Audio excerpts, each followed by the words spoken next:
Okay, I'm going to hope. There it goes. Okay, what's up, everybody? This is Mike here at Row Comics, and yes, I was supposed to start at 7:07, and then I realized that wasn't going to happen. So then I said it for 7:17. Then I realized that wasn't going to happen. So I probably should have said it for 7:27 just to do it. But I was being hopeful, optimistic, which is something that I don't do. But I tried. Anyways, this is the first live stream for July, for the first week of July. And I won't bore you with everything that just went on here, my journey to this computer.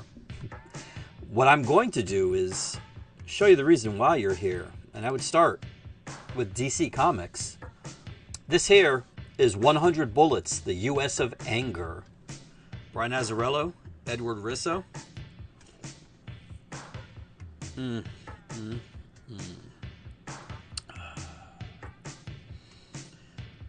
I cannot tell you how good this is. Like, I really can't. I can't.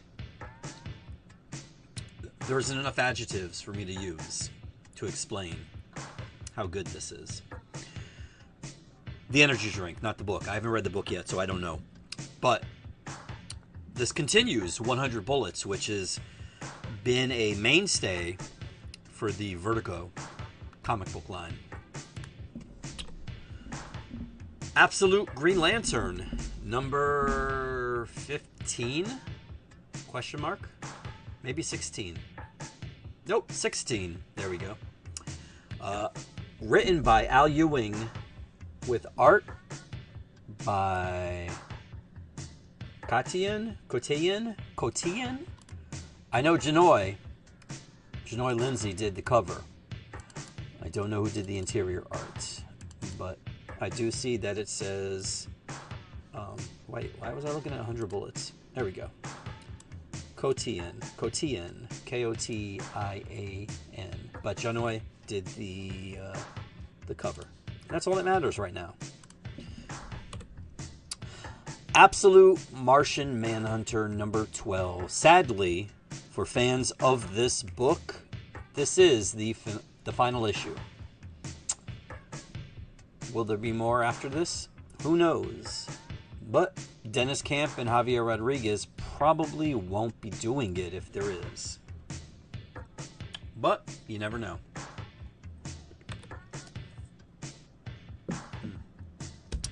Adventures of Superman, Book of L, number 2. Oh, sorry, number 10. Where did I get 2 from? Number 10.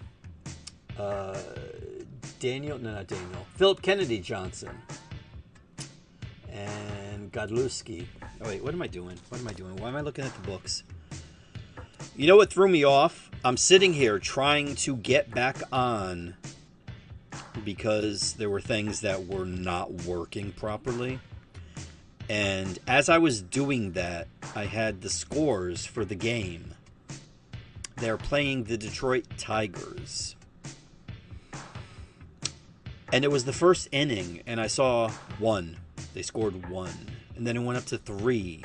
And then it's 4. And I'm like, do they have a T set up at home base? Like, why are they scoring so much? But I see the Yankees did get 1 back, but still, 4 for the Tigers, for the Detroit Tigers. Like, that's ridiculous. Anyways, sorry. Number 10, Adventures of Superman, Philip Kennedy Johnson. Always gets too confused. And let's see what we got here. Scott Godlewski is doing the art. Vicente Cifuentes doing the inking. Scott also did the cover for that. And I believe, I want to say, let's see, 11, yeah. Number 12 is the final issue.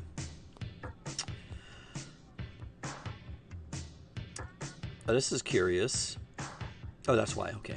Avengers JLA number 2. The book written by Kurt Busiek with art by the phenomenal George Perez, one of the greatest artists to ever draw a comic book. And this originally came out in, I think it was the 90s? No, 2000s. Let's see, I'll try to get you an exact date here. I don't know if they actually do.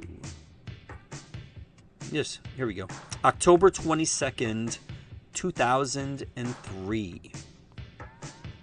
And look at that cover. This is what George Perez liked to do all the time.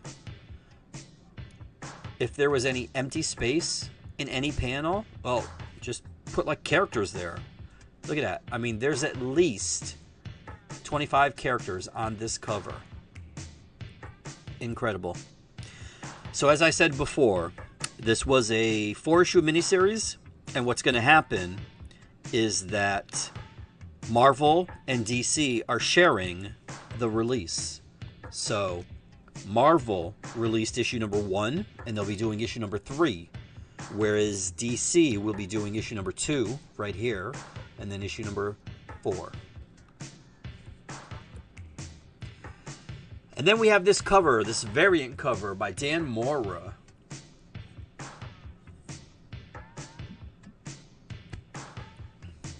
Would I equate him to George Perez?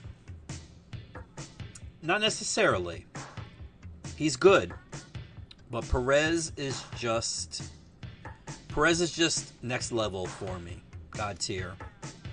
Because I'm not saying that Dan takes any shortcuts or whatever, but George Perez drew on actual paper using a pencil or a pen or a marker. And I don't know if that's what Dan does. I don't know how Dan draws his stuff, but just by that alone, that metric, for me, George Perez is next level and always will be. Don't get me wrong, this looks good, and Mora does a lot of good stuff, and a lot, emphasis on the word lot, a lot of stuff. But George is just, irreplaceable. And here's the foil version of this facsimile. Here we have a Batgirl cover, number 21, Kyung cardstock variant. This almost was the thumbnail, but it wasn't, ultimately. Batman, number 11, cover A by Jorge Jimenez, with the interior art also by Jorge Jimenez, and written by Matt Fraction. Batman Green Arrow, The Question, Arcadia, number 4. Not a what if, not an imaginary tale. This is issue number 4 of this 4-issue miniseries. Finally. Gabriel Hardman doing it up right here. Let me see. Let me just impress upon you. I mean, it's not Gargoyle of Gotham late, but it's late nonetheless. Because number 3 came out March 4th. Number 2 was January. And number 1 was November. So it looked like it was bi-monthly. November, December, January, February, March. Yeah. And then, for some reason, tacked on an extra month or 2 between 3 and 4. But hey, as long as it's out, and it is here. DC X Sonic the Hedgehog, the Metal Legion, issue number 3. This is the halfway point for this 5-issue miniseries, and Pablo M. Collar, I'm going to assume, did the cover here. There were also variant covers, but curiously, I did not order any of them. There were 2 variants. I don't know why, but I did not.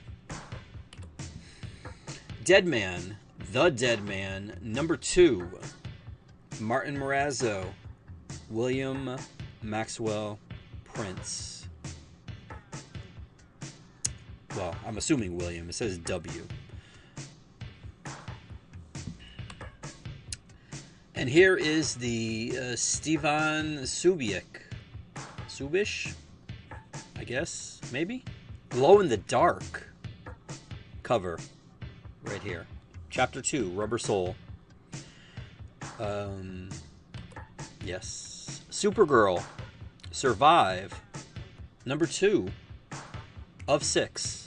Rod Reyes doing the cover. Oh, and also the interior. Yeah, I'm looking at the TV screen when I have something I could look right in my hands. Ethan S. Parker and Griffin Sheridan doing the writing, and Rod Reyes doing the art. And then second to last.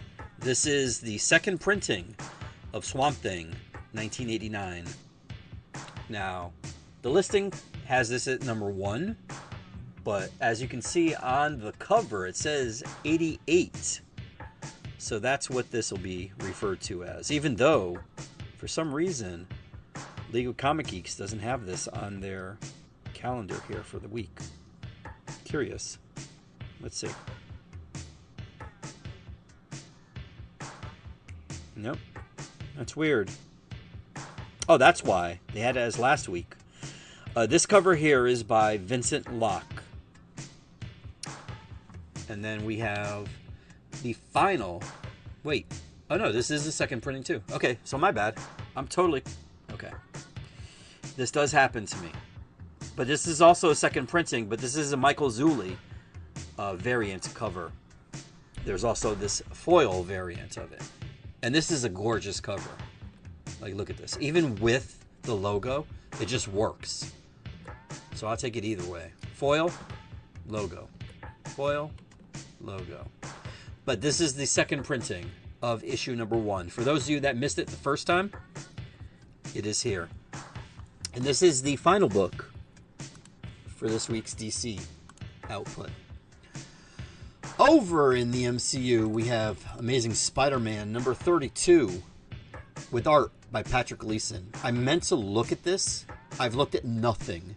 Actually, that's not true. I did look through a couple of the books here. I'll explain when I get to it. But this here is Amazing Spider-Man 4-1. Amazing Spider-Man number 32. The cover looks like it's by Patrick Gleason. Let's see. Pat Gleason, yep. Written by Joe Kelly with art by Patrick Gleason. Here is a variant cover by Wes Craig. Oops, why did I do that?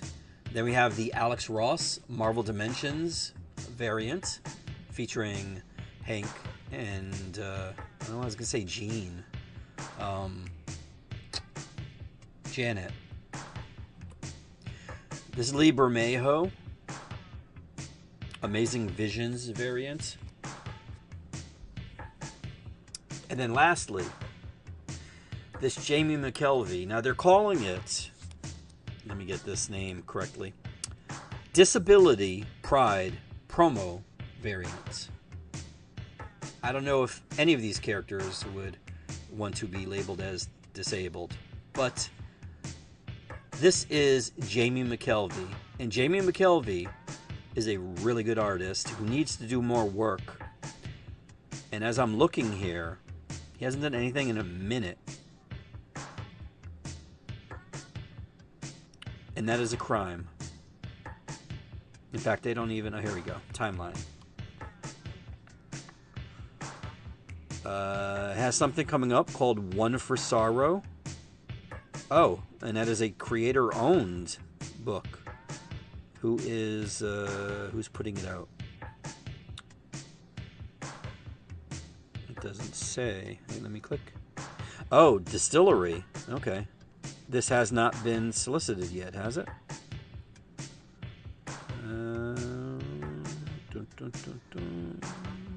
It doesn't say.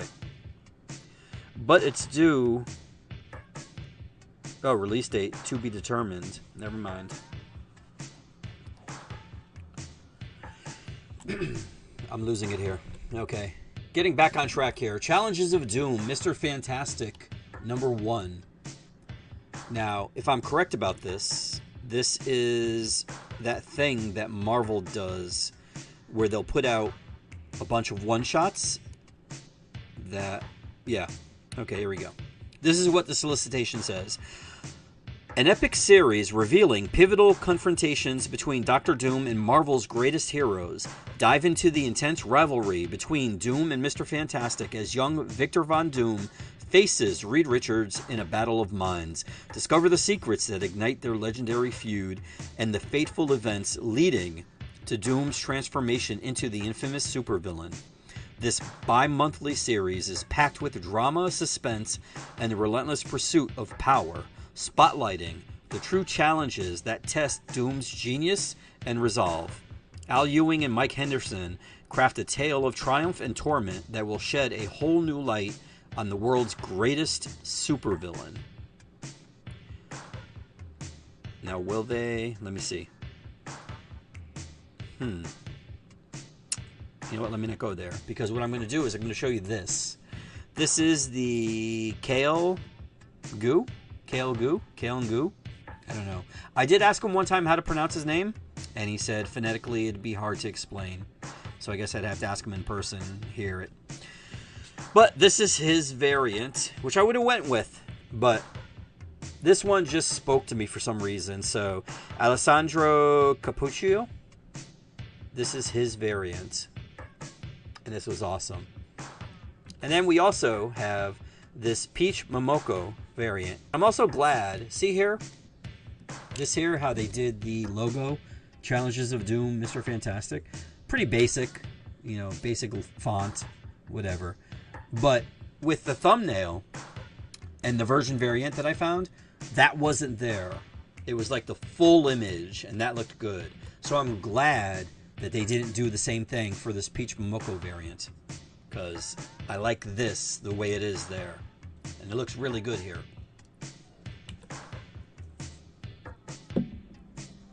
Doctor Strange, #8,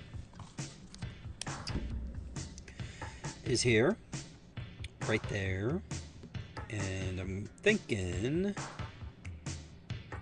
yeah. Okay, it looks like this series will be ending with issue #10. Cover by Alex Horley. Written by Derek Landy. And art by Ivan Fiorelli. Fiorelli. I was going to say Fiorello, but there is no O at the end. Fiorelli. Fantastic Four, #13. Now, I got to admit, the art change from Ramos and who was the gentleman that did where is it, Pat Boutine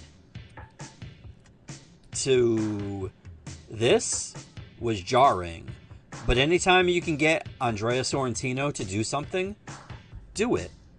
And they did. He did the cover, and he also does the interior. And with Ghost Rider, yeah, sure, why not? Absolutely. Here we have an Alex Ross Marvel Dimensions variant featuring Norrin Rad. And then we have this David Baldeon Pixar 40th anniversary variant. Makes sense. Essentially, the Incredibles were just the Fantastic Four, but animated. At least until Jack Jack.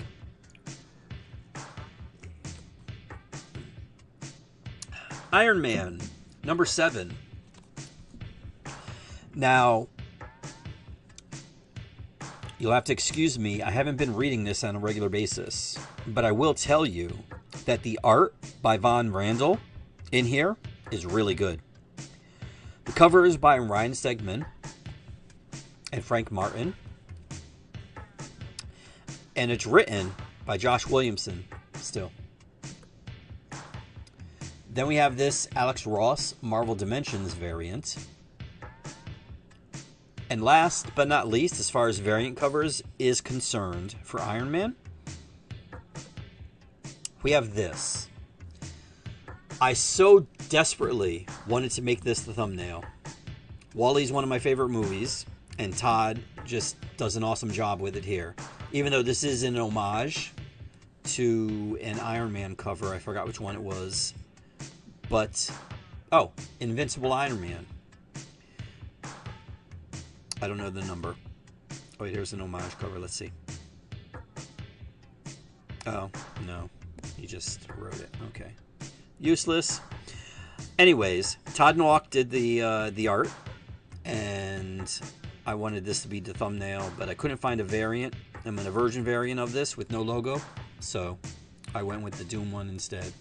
But this is the Pixar 40th anniversary variant.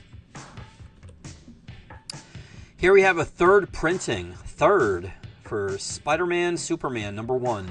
This one is by Alessandro Cappuccio.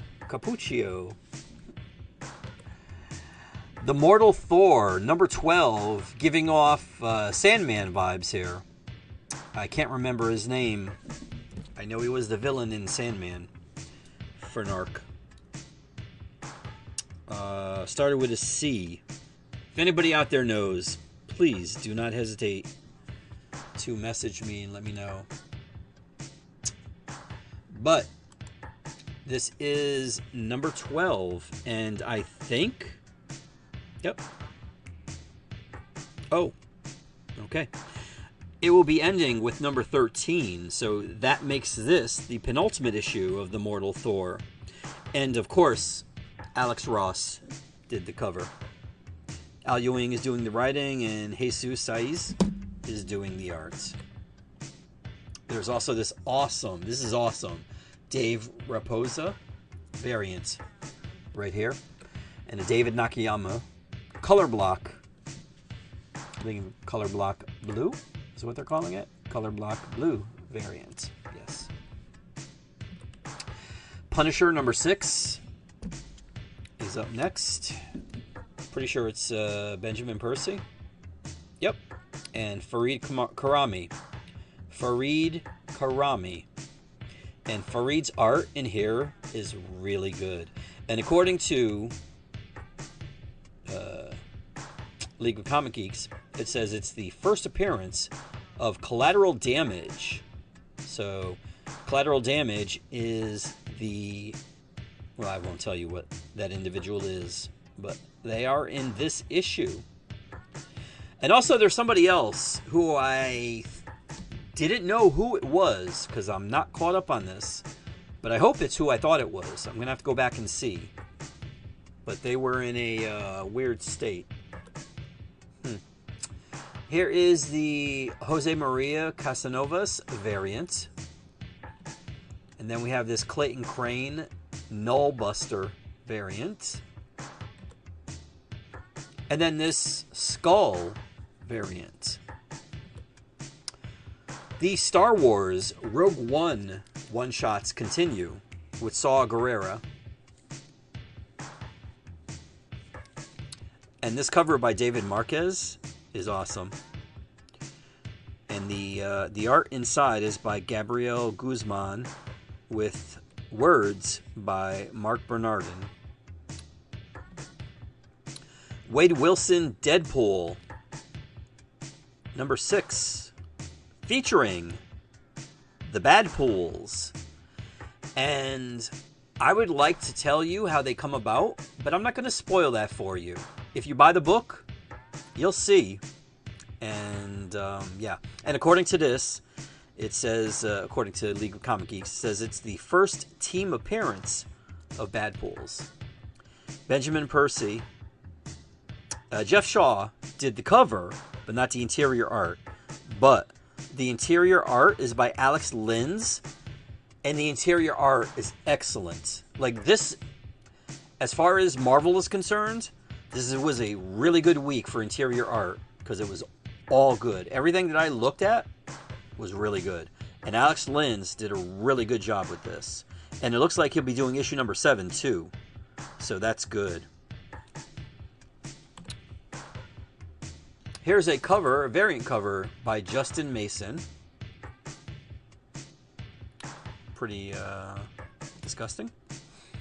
In Hyuk Lee, Marvel Snap variant. Oh wait, is that what they're calling it? Let me make sure. Sorry. In-Hyuk Lee Marvel Snap swimsuit variant. Marvel Snap is a much better game than Marvel Rivals. And then we have this Luciano Vecchio Nullbuster variant. Now this, for some reason, I don't know why, it gave me Night Thrasher vibes. Don't know why.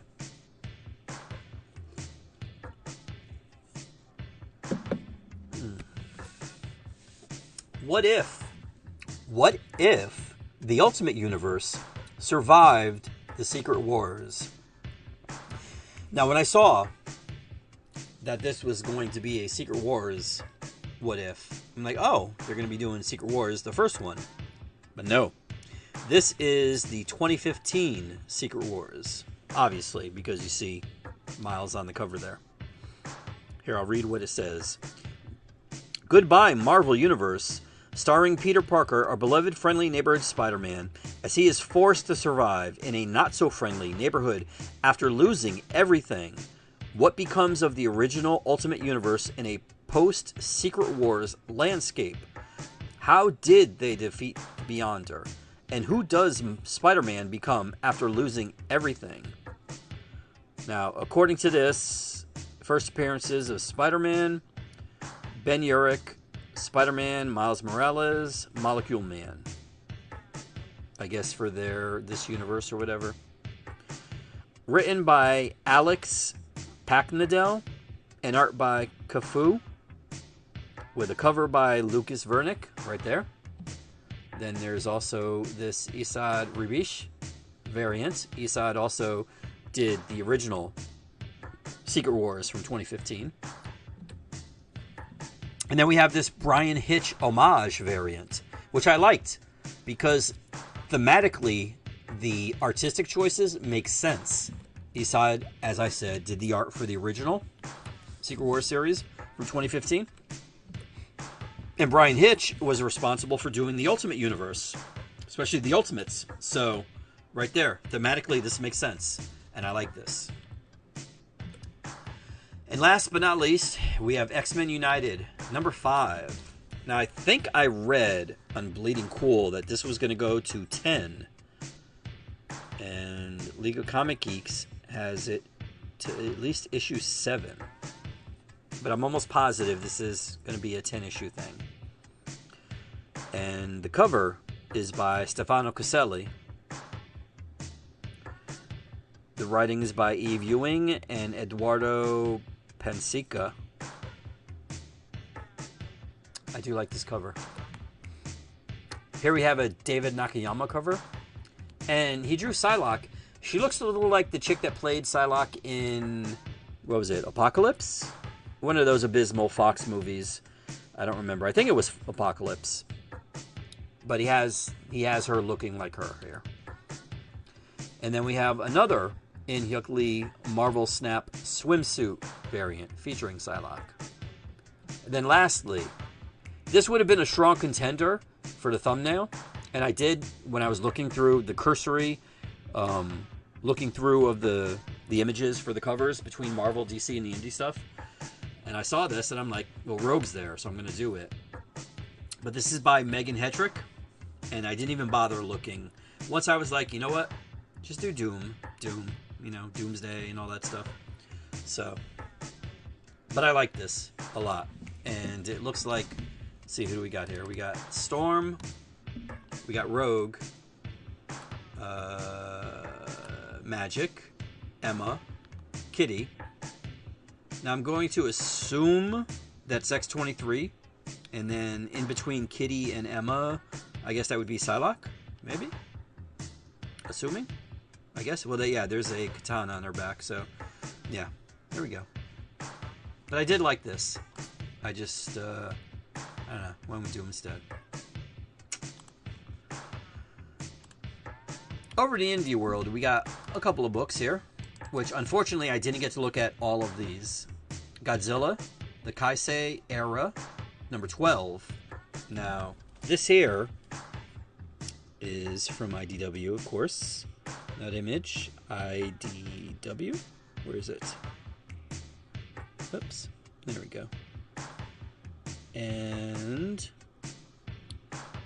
this is written by Tim Seeley with art by Giada Belviso. And the cover is by Hendry Prestitea. And I think... Oh, no. Okay, this isn't the final issue. It's still going. Here we have Killer Influences, number 1. This is also from IDW. You know, I gotta turn... Hold on, I gotta turn... I hear my sound. I hear my voice in my head. I mean, it's bad enough I hear that already, but... There we go. Okay. Much, much, much, much better. I can only take hearing myself in my head once. That's too much as it is. Killer Influences follows Melvin, a serial killer who is aspiring to be one of the most infamous to ever do it, a true American nightmare. His problem? He's so efficient and methodical that he doesn't have a brand. No one has connected his crimes except for Kylie, an aspiring true crime influencer who is flailing at a small-town newspaper. When she comes across Melvin's crimes and reaches out to him, she figures out how she's going to become a star. She will give Melvin the identity he needs to be the iconic serial killer he wants to be, while she follows his exploits on her channel and becomes famous. Kylie and Melvin make a pact that will make their dreams come true and destroy their lives in the process. Eisner Award nominee Joey Esposito and rising star artist Valeria Berzo deliver a scathing and thrilling true crime serial killer saga with killer influences. Now, David Baldeon did the cover, and I gotta say, I'm not familiar with Joey Esposito's writing, but I think the art by Valeria looked good enough for me to say, you know what, I'm gonna try this. And I did. There we go. That's my thought process into why I have this title. It's as simple as that. Lilo and Stitch 626 number 2. Paulina Newshow. And let me see if I can find anything out on this. Just give me a second here. Where the hell is Dynamite? Dynamite? Huh. I mean, I get you gotta have... There's like no rhyme or reason to this. Here we go. Oh, you know what? Maybe this is a week late. There we go. Lilo and Stitch 626. Yes. Written by Jeff Parker and Edmund Galman, with art by Elisa Pochetta. And the art by Paulina. Oh, that's way too much of a description there. But let me just say that it looks like it's there's 2 stories, Stitch and Jumba are the leads for those stories. Oh, 92 degrees tomorrow. Nice. Here we have Neighborhood Watch number 3. The cover is by Haining. And I will tell you more about it as soon as I... There we go. It's written by Sarah Gailey with art by Haining, and the cover is by Haining. Rebecca Nolte did the coloring. And this looks to be a 5-issue miniseries. Yes, read the explosive finale. So this is a 5-issue miniseries. Issue number 3 makes that the halfway point. Shaolin Cowboy. Shaolin Cowboy. Where do I begin with this? See, I do have there is a certain art style that I like. Growing up, I read Art Adams, George Perez, and those 2 gentlemen, art is a little cartoony, and I don't mean that as a derogatory thing, but their style isn't necessarily like realistic or I don't know if you come up with any other adjectives to describe art. It's basically very detailed and very clean. The lines are clean. It's like I can't describe it, but Jeff Darrow does what Art Adams and George Perez, like if you took George Perez and mixed him with Art Adams, Nick Bradshaw, who else does that sort of style? Even, I mean, Aaron Cooter does to an extent. not Frank Cho. Frank Cho has a very, he's very, like, his stuff is like very curvy. But if you took that and amplified it by like 1 billion, then you'd have Jeff Darrow's art. His art is very detailed. Oh, throw in Sergio Aragonés, because Sergio, I mean, between Sergio and George, like, you have so much. With Sergio, it's so much in a little space because it's like it's usually in the margins of Mad Magazine, but Jeff Darrow does that level of the attention to detail with his art. And Shaolin Cowboy is something he's done for quite a while now. And this is the latest. I'm assuming that this will be a mini-series. And how he does it, I do not know. But there will at least be 3 issues of this. And it is called The Shaolin Cowboy Staying AI Live, which is a pretty cool title. Jeff Darrow did something back in the day with Frank Miller, and Hard Boiled is what it was called. And the amount of detail in that book for all 3 issues, I believe it was 3 issues, it was either 3 or 2. It was just incredible. And this was like in the 90s. So seeing something like that, let me see, hold on. Hard Boiled, here we go. Yeah, 1990, 3 issues. 1990, September, December, and then number 3 came out 2 years later. And you know what? Looking at his stuff, okay, yeah, I get it. I get why it's taking you 2 issues to do this, because it's just highly detailed, like sickly detailed. Here is the description of this issue. The Shaolin Cowboy faces an icy reception when he leaves his wasteland retreat on a mission of mercy following the considered counsel of a desert swallow and a horned toad, both endangered species. But none as endangered as the wandering ex-monk becomes once again, because in this typical American small town, he learns euthanasia is the new import duty on foreign imports. Jeff did the writing and the art. Ian Herring did the coloring, and Nate Picos did the lettering. And like I said, this isn't the first Shaolin Cowboy that he's done. But if you've never seen his art, I implore you to check it out tomorrow when you're here, because it is incredible. It's incredible. Very detailed. Very awesome. And last for the week, but most definitely not least, we have The Beast of Borikan, #1. A thrilling new true weird series from Tiny Onion by co-creators Julio Anta and Daniel Irizarry, bringing El Chupacabra to life. The cover was by Dan, and Julio and Dan do the interiors, writing and drawing.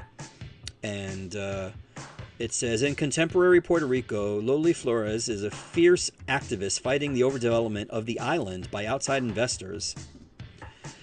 When a groundbreaking ceremony is violently interrupted by a supernatural force, Loli discovers that the stories of El Chupacabra are not just echoes from the past, but a brutal protector of generations extending back to the indigenous people of the island. This issue includes a haunting, true, weird short story by Justin Jordan, Tony Akins, oh wow, and Aditya Bidikar. That's interesting. Okay. So this is issue #1, and there will be at least 3 issues of this to take us in September. I'm assuming this will be the final issue, but we will see. We will see. So there you go. And that, my friends, brings us to the end of the stream. Thank you to everybody that stopped by, tuned in, is watching on the replay, that left me the thumbs up. I had the beast in my head, sorry. The thumbs up, appreciate that. And as I always say, for the locals tuning in, if you see something, say something, get in touch with me, direct.me/RogueComics, or on Facebook, Rogue Comics CT, on Instagram, Twitter, and TikTok, Rogue Comics. If you saw something you want me to put aside for you and so you can get here tomorrow, I would be more than happy to do so for you. And where is that window? There it is. All right. That's it, my friends. Thank you for watching. And hopefully I will be back next week. Hope you guys have a great new comic book day. An awesome 4th of July. Be safe. If you're going to be lighting fireworks, put it in like a bottle or something, or in the ground. Don't hold them and then light them, you know, because you might blow your hands off, and we don't want that, because you need 2 hands to read a comic book. Okay, you got to hold it with both hands. And I will hopefully see you next week.